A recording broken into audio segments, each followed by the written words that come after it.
Bonjour, bon après-midi et bon début de semaine. Ottawa serre la vis aux étudiants étrangers dans l'espoir de freiner la crise du logement et la crise des loyers également au Canada. Le gouvernement Trudeau qui va réduire de 35 % le nombre de permis d'études distribués, octroyés pour la rentrée de 2024. C'est un gros sujet qu'on va aborder avec nos amis aujourd'hui. Kerland, Jacinthe. Alors bonjour tout le monde, j'espère que vous portez toujours très bien. Donc, comme d'habitude, je vous reviens aujourd'hui avec une nouvelle vidéo. On va aller très rapidement dans le vif du sujet. Donc, on va parler d'actualité une fois de plus aujourd'hui. Tu te souviens, la semaine dernière, je t'ai publié sur la chaîne une vidéo telle que tu peux la voir à l'écran. La vidéo était intitulée « C'est fini, on ferme la porte, on n'a plus de capacité d'accueillir les immigrants au Canada ». Donc, j'espère que tu as regardé cette vidéo. Si ce n'est pas le cas, je t'invite comme ça à aller regarder cette vidéo qui... a eu beaucoup d'intérêt compte tenu du nombre de vues. En 4 jours, cette vidéo compte à peu près 19 000 vues. C'est la preuve que la vidéo a été beaucoup écoutée, beaucoup partagée. Donc, c'est toujours un plaisir comme ça de savoir que les vidéos proposées ont de l'impact. Donc, si tu es nouveau sur la chaîne, je t'invite également à t'abonner. Abonne-toi si ton rêve c'est d'immigrer au Canada, parce que sur cette chaîne, je l'ai toujours dit, il y a des vidéos qui vont comme ça t'accompagner dans ton projet d'immigration canadien. Si tu rêves d'immigrer au Canada, oui, bien sûr, il y a toujours possibilité d'immigrer au Canada, comme tu vas le voir. Il y a des problèmes à résoudre présentement dans le projet, dans le programme d'immigration au Canada, notamment en termes de capacité d'accueil. Mais c'est des problèmes qui vont certainement se replacer parce que le besoin en termes de main-d'œuvre étrangère est réel, ok? Donc, si tu regardes sur la chaîne ici, dans Playlist, lorsque tu cliques sur Playlist, tu vas le remarquer, il y a pas mal de vidéos qui sont en réalité des programmes d'immigration. Parce que tu le sais, certainement, si tu ne le sais pas, pour immigrer au Canada, il faut suivre un programme, ok? Il faut répondre à certaines exigences. Il faut avoir des domaines, il faut faire partie, en fait, du corps des domaines ou bien des métiers en demande au Canada. Les domaines qui ont vraiment besoin d'aller chercher la main-d'œuvre extérieur pour venir renforcer ce secteur au Canada. Donc pour ça, il y a certaines démarches à faire. Il faudrait que tu saches, est-ce que tu veux t'établir dans la province du Québec au Canada, ou alors est-ce que tu veux t'établir dans d'autres provinces ailleurs que le Québec, ok? Ce qu'on appelle généralement les zones fédérales du Canada, parce qu'elles dépendent, en fait, elles sont régies par le gouvernement fédéral en termes d'immigration. Donc, si tu veux immigrer au Québec, tu as la procédure ici qui s'appelle Immigration Québec. C'est une playlist de vidéos, 20 vidéos, comme tu peux le voir. Ce sont des tutoriels qui vont t'aider, t'accompagner pas à pas à déjà comprendre comment ce programme fonctionne, à savoir si tu es éligible, admissible, et à constituer toi-même ton projet d'immigration si bien sûr tu veux économiser un peu d'argent, ok, parce que en passant par un conseil, un consultant d'immigration, un conseil d'immigration, oui, ça peut sauver du temps, mais si tu es financièrement pas prêt, il y a possibilité de faire les choses par toi-même, ok. Puis ici tu as la procédure qui s'appelle immigration fédérale entrée express. Donc si tu fais les choses, immigrer dans la province fédérale du Canada, c'est-à-dire que toutes les autres provinces du Canada, excepté le Québec, il te faut suivre un autre programme d'immigration. Et ici, comme tu peux voir, j'ai 16 vidéos dans cette playlist immigration entrée express qui vont te permettre, toi, de faire le programme ou la procédure d'immigration qui s'appelle entrée express pour immigrer partout au Canada, sauf au Québec. Et puis, à côté de ça, j'ai également les procédures qui sont le programme des pilotes que tu peux regarder, le programme des candidats des provinces que tu peux également regarder, parce que même si toutes les provinces du Canada ont ensemble un programme d'immigration commun qui s'appelle Entrée Express, toutes les procédures, toutes les provinces, et bien sûr, excepté le Québec, chacune de ces provinces-là individuellement a également son programme d'immigration propre à elle, ok? Donc, ça s'appelle le programme des candidats des provinces, donc tu peux regarder ici comment ça fonctionne, comment ça marche, ou alors si tu comptes immigrer au Canada en tant qu'étudiant, j'ai également cette liste de 11 vidéos qui vont te permettre, en les regardant, en les parcourant, de savoir comment trouver les écoles, comment faire les demandes d'admission, comment faire les demandes de visa, comment bien monter son dossier de visa, comment soumettre tout ça. Si tu vis au Québec, comment faire la demande de CAQ, ok, et donc de t'installer, de venir au Canada en tant qu'étudiant. Donc, si tu es nouveau sur la chaîne, abonne-toi, like, partage les vidéos, parce que mon challenge en 2024, c'est d'atteindre au moins minimalement les 50 000 abonnés sur cette chaîne. je me suis rendu compte que 70% des personnes qui écoutent mes vidéos de façon régulière, selon les analyses de YouTube, ne sont pas abonnés à ma chaîne. Donc, si on sous-entend qu'il y a 70 personnes qui ne sont pas abonnées à ma chaîne et que ma chaîne compte aujourd'hui à peu près 20 000 abonnés, ça veut dire que rapidement, si tous ceux qui suivent et qui ne sont pas abonnés s'abonnaient, je devrais monter au moins dans les 20 000, 30 000 de plus, donc 50 000 abonnés facilement. Donc, je te donne une minute pour t'abonner, c'est pas encore le cas. Regarde en dessous de la vidéo, tu vas voir abonnez-vous, clique dessus puis abonne-toi.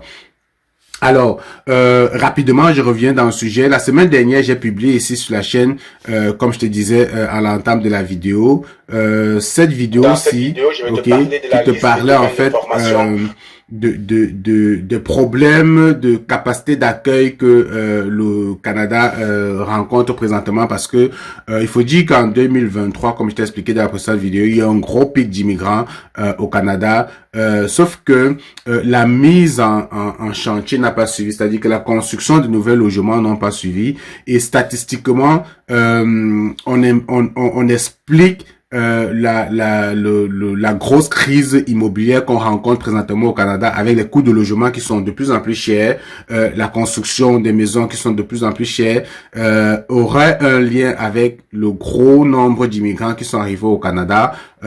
Mathématiquement, ça s'explique, ok. Et suite à ça, donc il y a des mesures qui ont commencé à être prises. Ok, il y a des mesures qui commencent à tomber. Dans la dernière vidéo, je t'expliquais, on se posait les questions ensemble. Où est-ce qu'on va couper? C'est sûr qu'on va couper, c'est sûr qu'on va freiner. On se disait, est-ce que ça sera au niveau des étudiants? Est-ce que ça sera au niveau des demandeurs d'asile? Ou alors, est-ce que ça sera au niveau des résidents permanents? Donc, lundi dernier, lundi de cette semaine, le ministre de l'immigration canadienne a pris des mesures, ok, qui consiste à réduire comme ça de 35% le nombre d'étudiants au Canada. Donc, ça veut dire quoi? Ça veut dire que pour ralentir, pour freiner ce gros flux-là d'immigrants au Canada, le premier secteur qui a été visé, c'est vraiment le secteur des étudiants. Okay? On a décidé que, ok, on va aller là-dessus, on va essayer de ralentir ça. Donc, il y a donc un plafond de 2 ans qui a été décrété par le gouvernement du premier ministre Justin Trudeau en matière de permis d'études. Ok, donc désormais, on s'attend en 2024 à accueillir 360 000 étudiants au Canada, ou à délivrer 360 000 permis d'études au Canada. Donc, là, on va aller réduire comme ça de 35%. Il faut comme ça dire que l'année dernière, en 2023, le nombre de permis d'études a frôlé le million au Canada. Il y a pratiquement plus d'1 million de permis d'études qui ont été délivrés.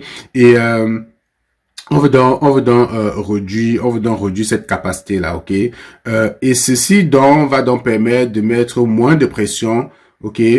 Moins de pression justement sur les logements, ok, la hausse des logements et du coût de la vie présentement au Canada.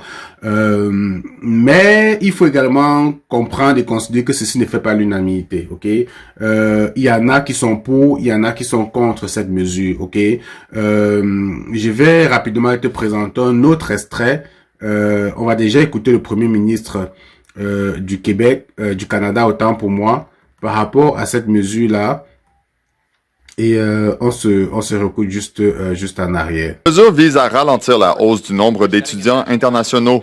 Le ministre fédéral de l'Immigration plafonne à environ 360 000 le nombre de permis d'études au pays pendant 2 ans, soit 35 % de moins qu'en 2023. Il affirme que l'Ontario verra ainsi une baisse de moitié par rapport à l'an dernier. Selon Mark Miller, ça devrait notamment aider à pallier la crise du logement. La diminution du volume va avoir un impact sur les loyers principalement, mais ce n'est pas le cas que du jour au lendemain, les prix et l'abordabilité vont être réglés. Mais ce n'était pas les étudiants internationaux qui ont causé aux bases, cette crise de logement au Canada, ça fait Pour la directrice générale de Collèges et Instituts Canada, le fédéral fait fausse route et nuira au financement de certains établissements scolaires qui dépendent de ses étudiants. surtout dans les provinces où il y a un sous-investissement des gouvernements dans l'éducation postsecondaire et au collège. Certains se préoccupent particulièrement des campus satellites, comme ce consultant en éducation. Je crains pour le Collège Northern, le Collège Soo. Ce sont ces institutions qui ont 800 étudiants à Timmins, puis 8000 étudiants à Toronto. Ils vont perdre 90% de leurs étudiants. Des questions se posent également sur l'impact de Donc, comme tu viens de l'écouter, c'est une mesure, comme je l'ai dit tantôt, qui ne fait pas l'unanimité. Il y en a qui sont déjà contre, ok. On va les réduire le nombre d'étudiants, mais comme je te disais dans la précédente vidéo, les étudiants internationaux au Canada, les étudiants étrangers au Canada font vraiment vivre beaucoup d'universités au Canada, ok. Il y a pas mal de programmes qui auraient fermé s'il n'y avait pas d'étudiants internationaux, et il y a également bref, il y a des universités qui qui dépendent vraiment dans leur budget annuel, ok, qui vivent en fait du gros flux financier qu'apportent les étudiants internationaux. Ça permet de vivre les programmes parce que il n'y a pas toujours de subvention du gouvernement dans certaines universités. Donc, on commence donc à avoir comme ça des oppositions à ces mesures-là. Parce que voilà, le problème il est réel, le besoin il est réel, on a besoin d'étudiants internationaux, mais il faut également dire que le Premier ministre a décidé comme ça, comme l'avait entendu, d'arrêter une telle mesure parce que on veut ralentir comme ça on veut ralentir comme ça la grosse pression qu'il y a sur la demande en fait en termes de logement, ok. Voilà quoi. Donc voilà effectivement l'analyse qu'on peut en faire, les premières mesures qui commencent à être arrêtées. Mais on se demande, est-ce que c'est tout? Est-ce qu'on va s'arrêter là? Est-ce qu'on vient de régler le problème? C'est sûr qu'on n'aura pas les impacts tout de suite, mais vu qu'on est sur une chaîne d'immigration, des personnes qui veulent s'établir, qui ont pour rêve et ambition d'avoir une chance d'aller chercher une expérience internationale, d'avoir une meilleure qualité de vie pour eux, pour leur famille, est-ce que ils ont toujours les possibilités d'immigrer? Donc, comme je t'ai dit précédemment, le Canada, dans son programme d'immigration à long terme, ok, aura toujours besoin de main-d'œuvre étrangère. Ça, c'est, qu'on le veuille ou pas, c'est un besoin démographique naturel, ok. Et pour un pays qui a une forte croissance économique, elle ne peut pas compter seulement sur sa population actuelle, obligée d'aller chercher à l'extérieur. Et puis statistiquement, on montre également que sans la main-d'œuvre étrangère, le mouvement économique du Canada ne pourra pas suivre parce que le ratio nombre de personnes qui vont à la retraite bientôt contre le nombre de personnes qui vont le remplacer, ça matche pas, ok? C'est pas possible. C'est pas possible de compter juste sur les natalités ici. Donc, d'où, oui, on aura toujours besoin d'immigration. Oui, ces programmes seront toujours disponibles. On va simplement revoir les quotas. Ça, c'est sûr. Pour justifier cela, je vais aller comme ça te partager une fois mon écran. Puis, on va voir ici, par exemple, les patrons du Québec, ok, qui ont pris le débat, ont pris le sujet et qui commencent à faire des réclamations. Donc, comme tu peux voir ici, je vais te lire ça. Donc, on dit réclamer à grands cris par des employeurs du Québec, les travailleurs étrangers temporaires soulèvent la controverse dans le monde canadien des affaires. Des voix s'élèvent pour restreindre leur nombre pendant que ici, presque tout le monde souhaite l'inverse. Donc, ici au Québec, c'est surprenant, ok, d'entendre que les gens veulent réfléchissent même à l'idée de mettre un thème à l'arrivée des travailleurs étrangers, ok. Écoutez bien ce qu'on dit ici. On dit, sans ces gens-là, il n'y a pas de développement économique et pas de croissance, clarifie la représentante des usines du Québec, Véronique Pro, à la tête des manufacturiers exploitateurs du Québec. Donc ça, c'est la représentante des usines du Québec qui dit on a vraiment besoin de ces travailleurs. Ok, la croissance de la population du Canada semble déjà extrême, a statué Stéphane Marion, l'économiste en chef de la Banque nationale, qui relève de la Charte fédérale des banques cette semaine. Desjardins, l'institution québécoise, pense plutôt qu'il faut ouvrir les vannes de l'immigration. Ok, donc vous voyez, il y a toujours ces controverses là. Les idées sont partagées. Ok, l'institution Desjardins, ok, pense qu'on a besoin ouvrir davantage les vannes de l'immigration, tandis que de l'autre côté de la Banque nationale, on relève que voilà, la population du Canada semble déjà extrême. On ne voit pas ça souvent, lance en riant le vice-président de la Fédération des chambres de commerce du Québec, Alexandre Gagnon, au sujet du plafond des accords entre les deux géants bancaires. Une bonne partie du milieu des affaires du Québec est d'accord avec Desjardins. Ok? Donc, vous avez deux banques présentement qui sont comme en contradiction dans leur débat en termes de est-ce qu'on veut plus d'immigrants ou pas. Ok, vous avez Desjardins, puis vous avez la Banque nationale. Desjardins dit nous on en veut, il en faut, ok. Puis de l'autre côté on dit non, on est dans une situation extrême, on n'en veut pas. Mais vous avez le patronat, ok. Donc c'est-à-dire les gens qui ont des grosses usines au Québec, les gros employeurs au Québec qui disent nous on en veut. Ok, sans ces gens-là, nous on ne peut rien faire, nous on ne s'en sortirait pas. Et le démontre, ok, on va le lire ensemble. Une bonne partie du milieu des affaires au Québec est d'accord avec Desjardins. La situation est critique, dit-on, car les entreprises refusent actuellement des contrats et retardent leur investissement. Les travailleurs étrangers, j'explique ça, ok? Ce que vous n'avez pas compris, c'est que actuellement au Québec, ce que les employeurs disent, c'est que il y a beaucoup de contrats qui sont refusés. Il y a beaucoup de marchés, c'est-à-dire que vous avez des gens qui ont des demandes, ok? Des usines qui ont des demandes, mais qui refusent ces contrats, qui refusent ces marchés parce qu'ils ne peuvent pas fournir. Ils n'ont pas suffisamment de personnel pour fournir, pour livrer. Ok? Donc, les travailleurs étrangers temporaires sont très populaires. On manque de monde pour faire rouler l'économie.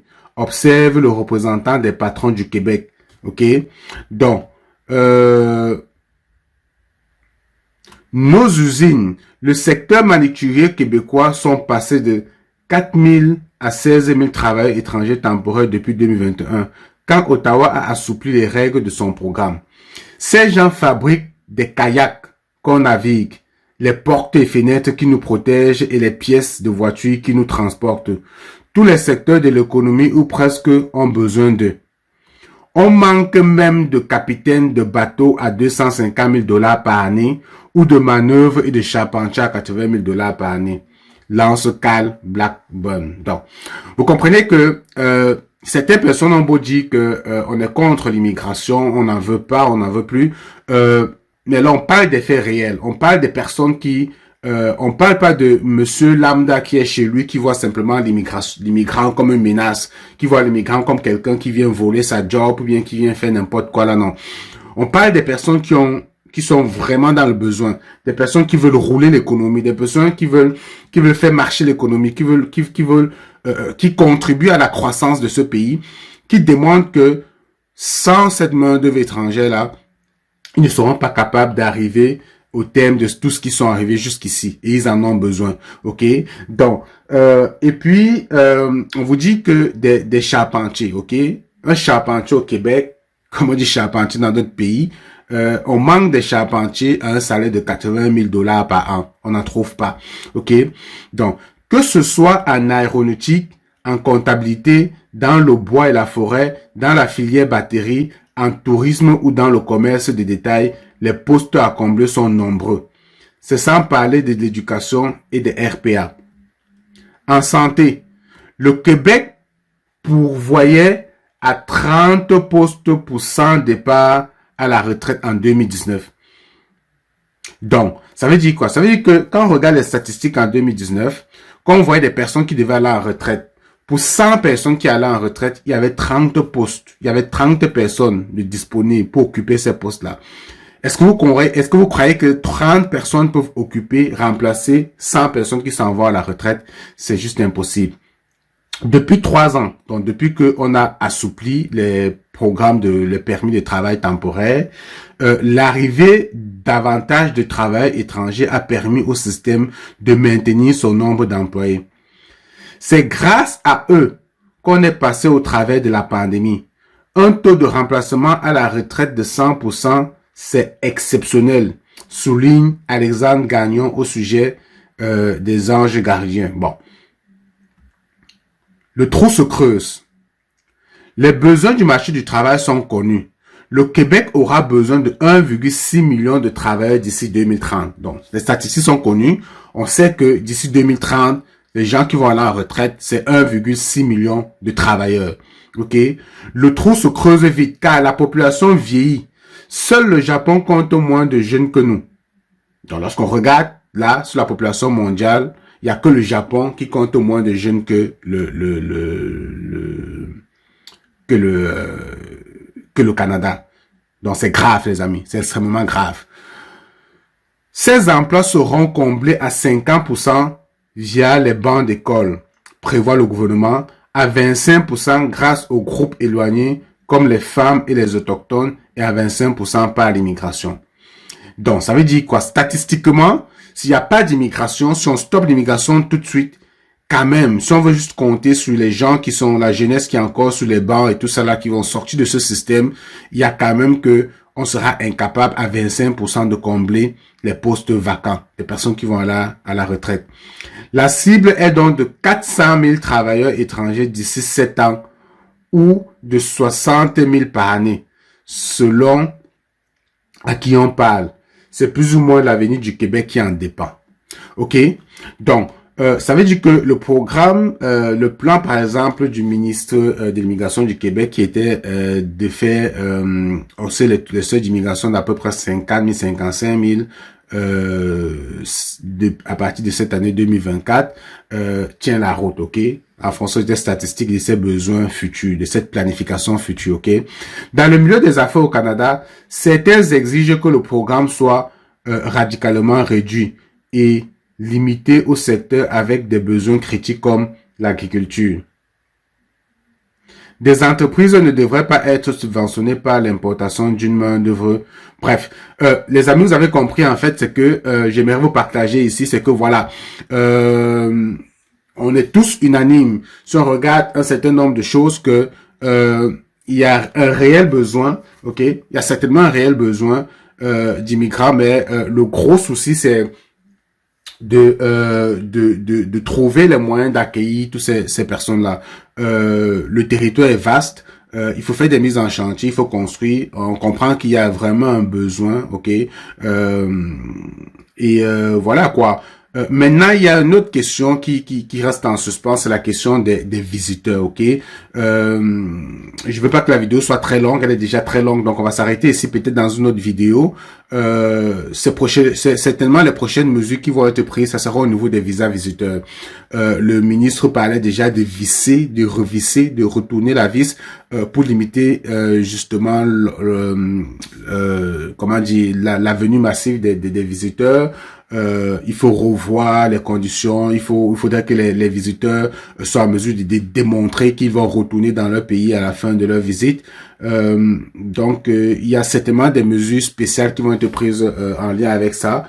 Et puis, les amis, si vous pouvez également regarder d'autres programmes d'immigration, c'est vrai que beaucoup de personnes se concentrent sur les programmes d'immigration du Québec. Oui, le Québec en a besoin. Lorsqu'on est francophone, parfois on n'a pas le choix que de se tourner vers le Québec. Mais le Québec semble être beaucoup plus saturé que les autres provinces.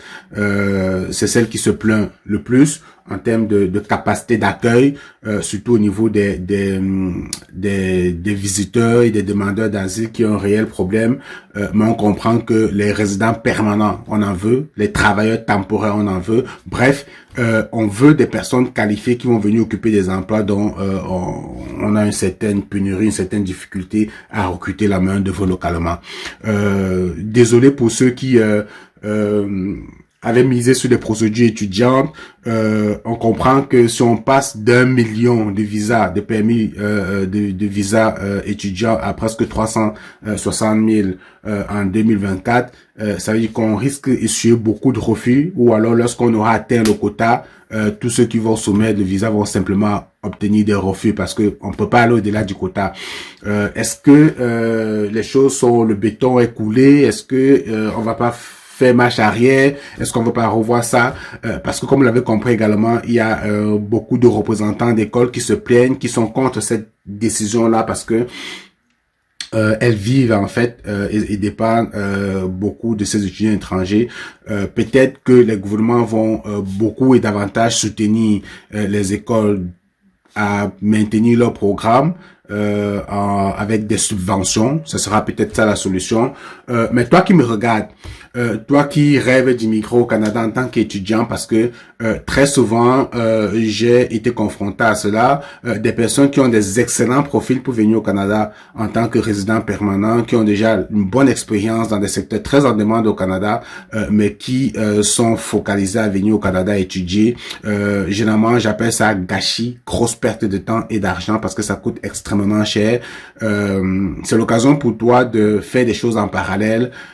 Concentre-toi sur un programme d'immigration et regarde peut-être des choses de ce côté-là. Ok, résident permanent, travailleur qualifié. Si tu as de l'expérience dans des domaines en besoin, ça se peut que il y ait toujours d'ouverture pour toi. Puis comme je t'ai dit, il y a le programme au Québec, mais également les autres provinces à l'extérieur du Québec. Ok. Voilà quoi. Donc, et puis si toi tu viens d'obtenir ton diplôme de fin d'études secondaires et tu comptais venir faire tes études universitaires au Canada, voilà, tente ta chance. Ok, on a réduit simplement les seuils. Ça veut pas dire que on n'a plus le droit d'accueillir ou bien la possibilité de venir au Canada en tant que étudiant international. Non, on s'entend que c'est encore bien possible, mais sauf que il faut revoir peut-être tes stratégies. Ok, moi je te dirais, ok, tel que je conseille par exemple les membres dans ma propre famille en moi, c'est pas nécessaire de venir étudier au Canada, ça coûte trop cher, c'est beaucoup trop d'argent à mon goût. Ok, choisis un bon programme dans ton pays, inscris-toi, prends ton diplôme de licence, prends quelques années d'expérience, puis fais un programme d'immigration. Ok, ça c'est si vraiment tu essuies des refus, si tu n'as pas la possibilité de venir à cause des seuils et des quotas, concentre-toi dans ton pays, fais les choses, puis tu feras un processus d'immigration plus tard. J'espère que tu as aimé le contenu. Si tu es intéressé à rejoindre le groupe de préparation au test de langue, tu peux écrire à l'adresse tutoimmigration@gmail.com, tutoimmigration@gmail.com. On te donne toutes les chances pour te préparer à réussir ton examen de test de français. Puis si tu as aimé la vidéo, like, partage, puis abonne-toi et on se retrouve à une prochaine vidéo. Salut!